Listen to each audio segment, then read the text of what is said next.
নিশিত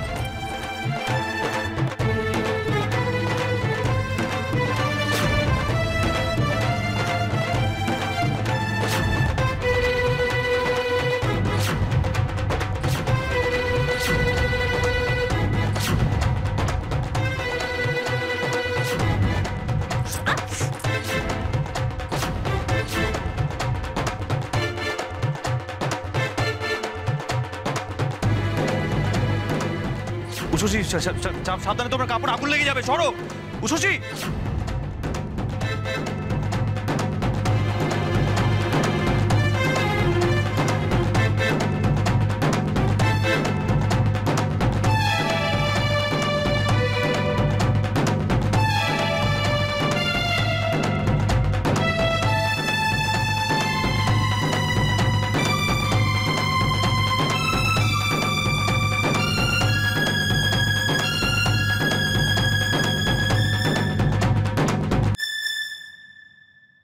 যাক বাবা, মা গঙ্গার বড় বৌমা এ যাত্রায় বড় বিপদের হাত থেকে আমাদের বাঁচিয়ে দিল।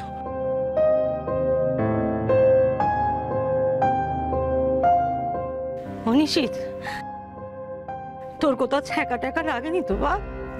না না মা, আমার কিছু হয়নি। কি গো উষসী, দেখি দেখি হাতটা পুড়িয়েছো তো? আমি তোমাকে সাবধান করলাম, তারপরেও কষ্ট পেয়েছো। আচ্ছা কি দরকার ছিল বলো তো? সময় চলে যায় কিন্তু মানুষ বদলায় না, একই রয়ে যায়। দাঁড়াও দাঁড়াও দাঁড়াও, এসব কি বলছিস কি সোমা? তুমি এখন বুঝেও না বোঝার ভানটা করো না তো মা, আমার একদম ভালো লাগে না। দেখি দেখি। তোমার বড় ছেলে তো নিজের থেকে বেশি তার বউকে নিয়ে বেশি চিন্তা। একটু আগেই তো আগুনে পুড়তে বসেছিল, সেদিকে কোনো খেয়াল আছে?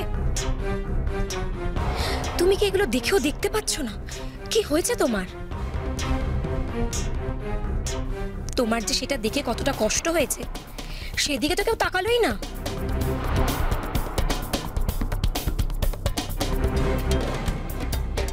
ওই দেখো বড় বৌদিকে ফার্স্ট এড করছে। উষসী, জ্বালা করছে না তো?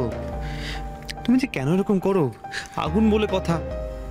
আমার কিচ্ছু হয়নি, বলছি তো জ্বালা করছে না। আর আগুনটা তোমার দিকে যাচ্ছিল, সেটা দেখে আমি চুপ করে থাকবো? বড় বৌদি এগুলো খুব ভালোই জানে। নরেশের হাত পুড়িয়ে দিয়ে নিজেই তো পেস্ট লাগিয়ে দিয়েছিল, বড়দাকেও বোধহয় শিখিয়ে দিয়েছে। তুমি এত আয়োজন করলে তোমার বড় ছেলের বউয়ের জন্য, না খেয়ে বসেছিলে।